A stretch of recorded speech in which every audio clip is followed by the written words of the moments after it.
Life Audio. Hey, friend. It's Heather Creekmore here. I'm glad you're listening to the Compare To podcast. This month, we're talking about marriage and relationships and how they connect. Well, really, how your body image issues connect. Maybe a better word is play out in those scenarios. Because if you haven't noticed already, there are probably aspects to your body image and comparison issues that are affecting your relationships. They are affecting your marriage. And so what I was going to do today is I was going to go through like all of these top questions that I have. But then I realized I sat down with an expert a few years ago, Dr. Juli Slattery. She's a clinical psychologist. She's an author of like more than 12 books. She's a speaker, and she is the president and co-founder of an organization called Authentic Intimacy. She's got a great podcast called Java with Julie, which I was blessed to be on several years ago. But she's a true expert. And when I sat down with her a few years ago, I asked her all of the questions that like I would want to ask her today for you to hear those same answers, that same feedback. So what I've done is I've taken that episode from a few years ago and I've consolidated it down to where you can just get the meat, get the answers that you want to some of these burning questions that you keep emailing me with and putting on Facebook and Instagram. And I love that. Please keep doing that. But it's the kind of the same question in, different flavors every single time.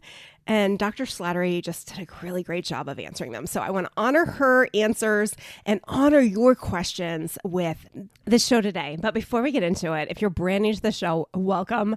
There's so much good stuff here, probably so much that you can't read through it all. So go to Start Here on my website, improvebodyimage.com, and you'll find exactly what you need to get started on your own body image freedom journey. Let me tell you, changing the way you see and feel about your body can change everything in your life. You just got to take that first step. Maybe your first step is joining us on the 40-day journey. We use my 40-day body image workbook and we talk through it together on Zoom for 6 weeks. Next one starts March 17th. You can sign up at improvebodyimage.com. It is cheap for 6 weeks of coaching. So go sign up and I hope we can see you there. Let's get to today's show. Welcome to Compare to Who, the podcast to help you make peace with your body so you can savor God's rest and feel His love. If you're tired of fighting body image the world's way, Compare to Who is the show for you. You've likely heard lots of talk about loving your body, but my goal is different. Striving to fall in love with stretch marks and cellulite is a little silly to me. Instead, I want to encourage you and remind you with the truth of Scripture that you are seen, you are known, and you are loved no matter what your size or shape. Here, the pressure is off. If you're looking for real talk, biblical encouragement, and regular reminders that God loves you and you're not alone, you've come to the right place.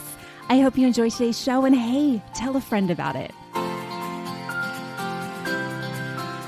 So one of the most common questions I get from you is essentially, for lack of a better way to phrase it, how do I compete?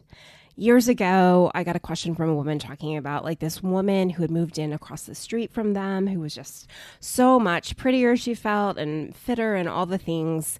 And she wanted to know how she could possibly keep her husband's attention when this supermodel-esque woman moved across the street from them.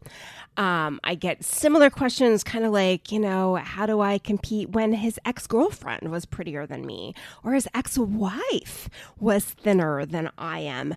And so I feel like this is a burning topic in a lot of your minds. Like, how do I compete? How do I make sure that I look better / am better than these other options that he maybe knows of or sees so that I can keep him, so that I can keep his attention, so that I can feel assured that he loves me most? It's very messy, really, what we want out of this. But that's the question I asked Dr. Slattery, and I think you're going to really appreciate her answer. Here it is. So the listener today that's been in that competition, she's been trying to win. She's been doing all the things. She's been trying to lose the weight. She's spending the time at the gym. She's, getting the parts fixed or getting the hair right or whatever her hang up may be. Can you encourage her today? Yeah, I think first of all, I would say okay, let's play that game. You win, then what? Right. So you lose the pounds, you become beautiful, then what? Still don't feel like he loves me anymore. Right. Or it's an elusive race. It's like, Right. now I've got to worry about the wrinkles. Right. You're just going to add on to it. Now I've got to worry about my wardrobe. Is it up to date? On and on it goes. Yeah. This is not a game you can win. It's not designed to win. It's designed to keep you chasing something that's elusive. And it's really designed to get us to, even from a spiritual level, to invest our energy and our time in things that don't matter. Amen. So the greatest tragedy is when you think about how much of my adult life have I wasted because I was chasing this elusive whatever of being beautiful, of being fit, of being attractive. Not that we don't care about our appearance, that's a different thing. But when it's driven by this fear of I'm not good enough, then it's a waste. Yeah. And you made this comment of, if she couldn't keep her husband, then do any of us have a chance? And right there is flawed thinking. It's not your job to keep your husband. It's not your job to keep your husband faithful. And that's where I think a lot of Christian women have bought this lie that it's my job to keep him off pornography. It's my job to keep him enticed enough with me that he's not going to have an affair. Now, you do have a part to play in your marriage and in stewarding your marriage well, but that's a separate issue from his choices to look at pornography or to cheat on you or to leave the marriage. And it wasn't Elizabeth Hurley's job, and it's not your job. It's your job to be a faithful wife. And I think that is a really important distinction that a lot of women need to hear, because they're still walking around with that sense of fear and that burden. Absolutely. So the next question Dr. Slattery tackled for me was another common one I get. Like, I know, Heather, this is the way these notes read, these emails read. I know, Heather, if I just go get implants, I know it's going to make our sex life better because he's told me it's going to make our sex life better. And you just don't understand how small I am. I get that one a lot. You just don't understand how much better I'll feel in my body if I go get the Sonabella, like liposuction. If I do this, then our sex life's going to be better because I'm going to feel hotter and I'm going to just be able to go into it more confident. All the things. I have read your messages, my friends, and I hear your heart. Your heart is to have a better sex life. Your heart is to have greater intimacy with your husband. But Dr. Slattery, she nails it here, hits it out of the park in answering the question, like, why is it not as simple as going and getting a surgery? Here it is. Dr. Slattery, I know if I just go get this surgery, my sex life will be so much better. How do you answer that one? Yeah, well, first of all, there's no proof of that. And you have to go back to, again, another lie we believe. What makes a great sex life? Not beautiful, perfect bodies. Right. And the only evidence we need for that is just look at Hollywood, look at pop culture, where they have all the plastic surgery they want or need. They have beautiful bodies to start with. They have the money to get hotel rooms that cost thousands of dollars a night and just live in this utopia of perfection. And they can't stay together for more than a few months. Right. And so where did we get this idea that the way we physically look is what translates into great sex? It's just not true. Like, the research actually shows that the things that contribute to a great sex life are things like faithfulness, long-term relationship, commitment, communication, that have nothing to do with your body. And so we're neglecting the things that could create intimacy and a great sex life by chasing these elusive things that actually there's no proof they do anything to help. Actually, in some ways, they contribute to this consumer mentality of I have to be attractive enough for my husband to still love me. It feeds that lie instead of solving a problem. We'll be right back with more great answers to your questions after this quick break. So we talked about the woman who just feels like her body's not good enough. What about the woman who's heard it from her husband, where he's saying, I need you to change this so I can be attracted to you? Yeah. How do we minister to her today? Yeah. And in this situation, I would say we need to not just minister to her, but we need to minister to her husband. So I've spent like the past decade of my life teaching almost exclusively on sexuality. And I've learned a lot along the way. And one of the things that I've realized is that most couples, including Christian couples, have the wrong way of thinking about sex. And we think about sex, again, from that consumer mentality. And we've just kind of Christianized the culture's view that, okay, I want to have great sex, so therefore I need to get married. I need to find somebody I'm attracted to so that I can have good sex and get all my needs met. All right, that's a very worldly approach to marriage and sexuality. But if we're married, we say, okay, we're sanctioning that kind of thinking, which is wrong thinking. You won't find that in the Bible. And so if you come to marriage with this mentality of God wants me to get all my needs met through my spouse, and my spouse needs to accommodate my needs sexually, including what their body looks like, you are so warping God's design for marriage and sexuality that there's no simple solution to that. There's no one conversation that's going to solve that. And I'll tell you, if your wife does X, Y, and Z to make you happy today, it's going to be, let's go back to A, B, and C next week. It's never going to be enough. Hey, in the last episode, I gave you other tactics for talking to your husband about your body image issues. And so consider that this might be an episode you want to share with him too. Oh, I know it's a tough conversation to have and it can be so awkward, but I think our guys need the reminder of what is true. Here, Julie's going to tackle the topic of pornography and why it's trained not just men, but women too, to think about sex in this distorted way.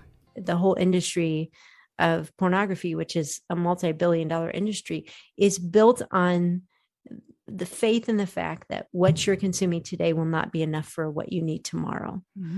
And so when you take that mentality into marriage, you will say hurtful things to your spouse. You will have expectations and demands that the person you're married to cannot meet.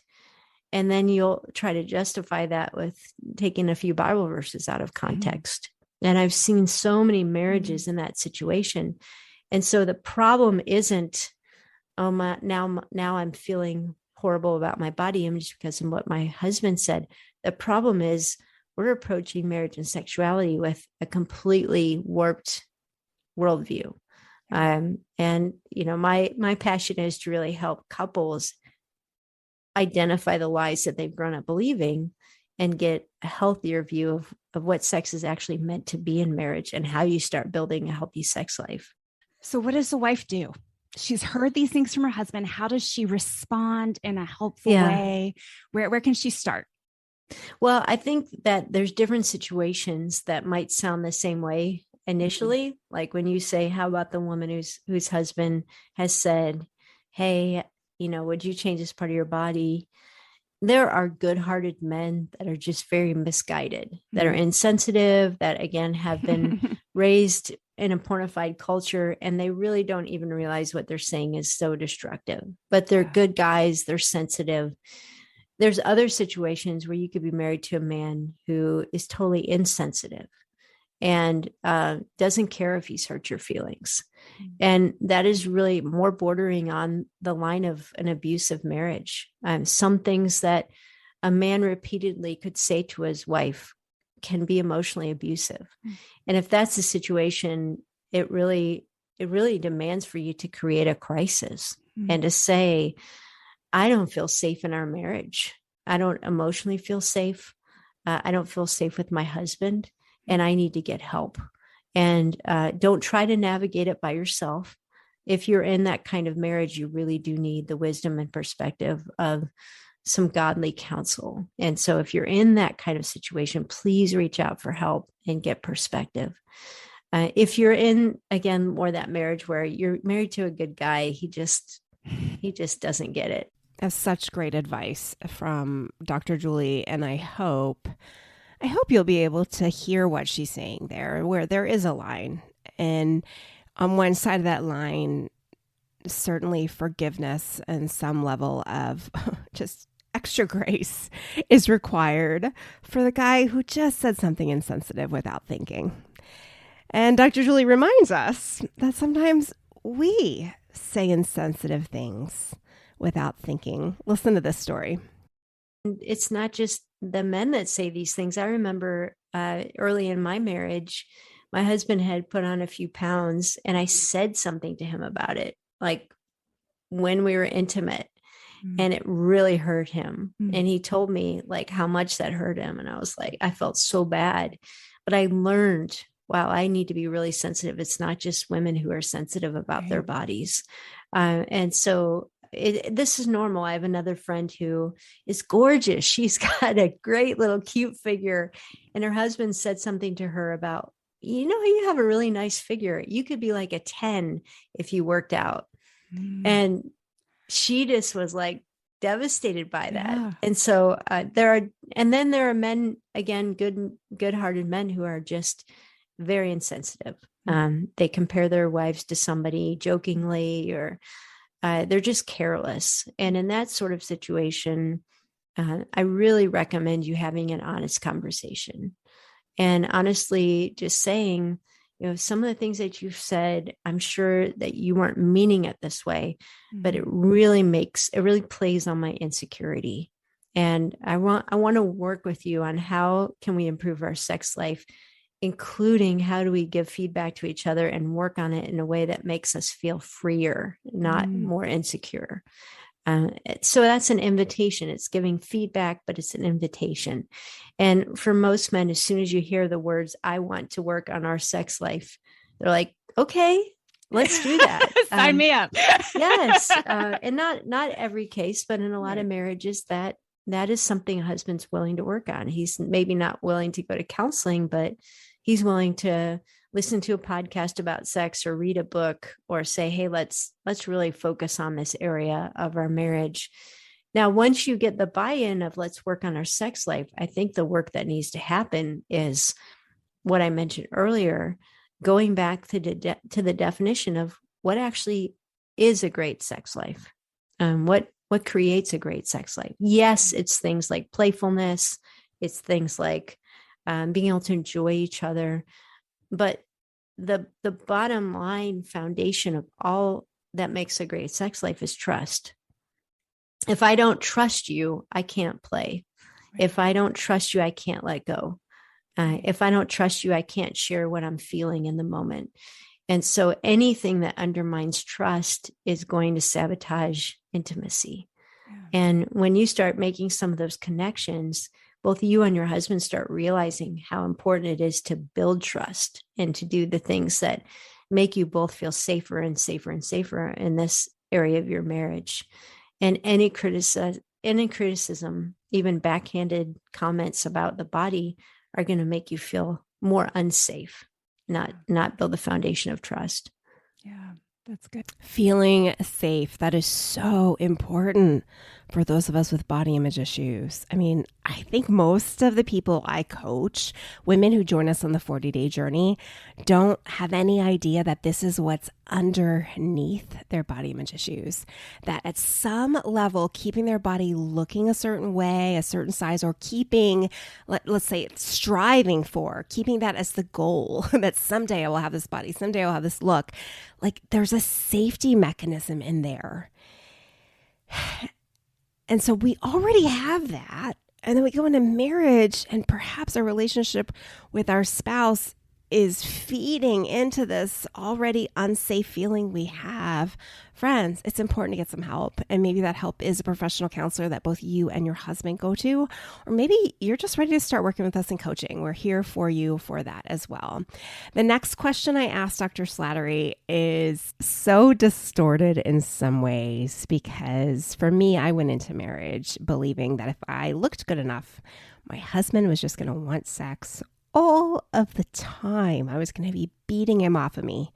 And that's not what happened. Listen to Dr. Slattery's answer. What about the woman who feels like my husband hasn't initiated sex in a long time, so that must mean that he's no longer attracted to me? I know there's a lot that could be going on there, but can you help soothe that issue a little bit, or give her some possible steps to take? Sure. Yeah. I think, first of all, really addressing the stereotype that in every marriage, the husband wants sex all the time. That's very important to address. So in probably about 30% of marriages, the woman actually has a higher sex drive than the husband does, just in general. But then you add on to it all the things that get layered onto sexual desire and initiating, things like stress at work, depression, anxiety, the impact of illness and medication, insecurity. Like for many men to initiate a sexual encounter is a risk, because they feel like, I put myself out there and what if she rejects me? For other men, this is a very real thing. If they've grown up with a history of pornography, they actually have trouble initially even getting aroused with their wife.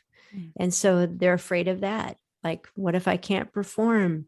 Or, what if I can't get into it because I have all these images of pornography in the back of my mind, and I can't tell my wife that. And so sex becomes this secret compartment in his life that he really doesn't know how to bridge with his wife. So most likely, the reason your husband's not initiating has nothing to do with whether or not you're attractive. It's all these other things. It's fear, it's shame, it's even biology of low testosterone levels. It's so many other things. But this is, again, where couples need to gain the vocabulary and the comfort level to actually talk about sex, and to even have a conversation about, hey, I've noticed that you haven't initiated in a while. I just want to check in with you. How do you think things are going in our sex life? Where can we work? Where can I improve? Those sort of conversations. This is how I feel. That's what builds intimacy. But Heather, most couples, first of all, don't have the vocabulary to start those conversations. And they're really afraid of, man, that's so vulnerable. What if that kind of conversation goes south? I don't know if I could handle that. Right. I remember not having the vocabulary myself. I was so entrenched in, this is about me and how I look, and that instead of being able to have a constructive conversation, initiate a constructive conversation, it was more like, I would just wait until I got so angry I was bubbling over. I'd be like, I can't believe we haven't had sex in so long. What's wrong with you? What's wrong with me? And it did not go well. We used to call it our Friday night fight. But we were in counseling for a long time after that, and it helped us both quite a bit. But yeah, I think that's spot on. Just having those conversations is very difficult, but very, very necessary. So what about the woman though, in that scenario, because you called it out, if he's been turned down a lot, it makes it harder. Yeah. And what if he's getting turned down? What if she's turning him down? Because I hear this all the time too. She's saying no until she loses the 20 pounds. She's saying no because she doesn't want him to see her naked. Yeah. How? Can you speak to her? Yeah, I would say, first of all, you're depriving yourself and your husband of a good gift because of your insecurity. And I'd encourage you to ask the question, where did that voice come from? Like, is God telling you need to lose the pounds in order to enjoy sex? No, there's no way. Okay, so if God's not telling you that, where is it coming from? And really take that seriously. I really believe and have learned that sex is a spiritual battlefield. Absolutely. And we let the enemy win when we live by lies, when we believe lies. And in my own journey, one woman who's been like just hugely impactful for me is Linda Dillow. She co-founded Authentic Intimacy with me and has written some books on sexual intimacy. And here's this, when I met her, she was like 70 years old, 70-year-old grandma, like encouraging women about sexual intimacy. And she said something to me that has always stuck with me. She's like, as far as your body, it's not what you have, but what you do with what you have. Like God has given me this body. It's not perfect. It's going to continue to age and sag, but by God's good design, my husband is captured by my body. And when I use my body to love him well, it's very fulfilling to him. And if I can focus on that, he's not asking for a perfect body. Right. He's asking for his wife. He's asking for us to enjoy this together. And for too many years, I was depriving myself and my husband of the joy of what God wanted because I believed a lie. And there are an awful lot of women like that. And if, a 70-year-old former missionary can say, hey, it's what I do with what I have that matters. I'm like, right. Well, I could do that too. That's a different mindset. And that really helped me experience a lot of freedom just from my own insecurities. Yeah. Right. Right. And I think that mindset, you have to carry it right into the bedroom as well. You do. Right. Like, how do you keep yourself from, I think the word is spectatoring, right? Yeah. Like in the moment, are there some strategies that you can instruct women to, oh, I don't want him to touch there, or he touches that spot on your thigh, and then you're spiraling into, he sees how much weight I've gained or whatever. Can you help us out there? Yeah. So it really is thought replacement. So, the way that I've learned to really understand this is if you imagine sexual pleasure as being a pathway you're walking and you keep taking steps, and then you run into a stop sign or you run into a detour. And what you've trained yourself to do is stop. Like, I can't go any further. I'm going to freeze, or take a detour of, I'm going to think about some experience I had 20 years ago just to dissociate because I can't be present, or I become a spectator. What God really wants us to do is to tear down that stop sign. And we replace the thought of, I don't really want to do this, or he must be thinking that I'm so fat, with a better thought. Like even from Song of Solomon, which gives us so much permission to enjoy sex. Like some of the thoughts that I've learned to say in my own head is, this is a good thing. I want this. Like, I want to be with my husband. I want to be naked with him. His body isn't perfect either. We love each other. And I'll even pray, like, Lord, help me to get over what I'm feeling right now. Help me to focus on you. Help me to focus on my husband. Help me to enter in. And that phrase, enter in, has really come to mean a lot to me, because I do think women tend not to enter into the moment or into the pleasure of sex for one reason or another. But God's invitation for a married couple is to enter in. And sex is really, like, there's a lot of parallels to our relationship with God, but it really is like worship. So sex is sort of the way that we celebrate our love as a married couple, the same way that worshiping God, singing to him, would be how we celebrate our love with God. And being a spectator is never worshiping. Like, you can have the most amazing worship leader at your church, but if you're just sitting there watching, you're not worshiping. Worshiping means entering into the song and the words and lifting your heart, your adoration to the Lord. Now you're entering in. And there's that parallel that there's a difference between sexual activity and sexual intimacy. Your body can do what it's supposed to do, and it's just activity. But for it to be intimacy, you have to say yes to entering in. And it's really just, again, that shifting your mind. And Heather, that's why I go back to saying it's so important that we think about sex the right way, so we actually can begin identifying where the enemy gets footholds. Yeah, that's good. The last question I asked Dr. Juli is, what are the connections, or why is it that those of us who have maybe been on a diet for most of our lives, or constantly been trying to improve our bodies, or, constantly like feeling like our bodies are wrong, feeling body shame, like, why do we have such a hard time in the arena of sex? Specifically, why does it feel awkward that sex should be satisfying or pleasurable? I think you're going to like your answer. I would put myself in that category. So, I had disordered eating growing up, and that diet culture thing, and self-deprivation, and the feeling that I was a more disciplined and spiritual person by not enjoying pleasure. And that does translate into sex, because it's a sensual, it's a bodily pleasure. And again, I think this goes back to, okay, where's the lie? Well, the lie is that God doesn't want me to experience pleasure, and that I'm a better Christian if I don't. That is just not consistent with scripture. I was talking with a Christian sex therapist a while ago, and asking him about the idea of fasting, like fasting from food, but also fasting from sex. And he said, the Bible does have some indication that there's a place for fasting, of denying ourselves.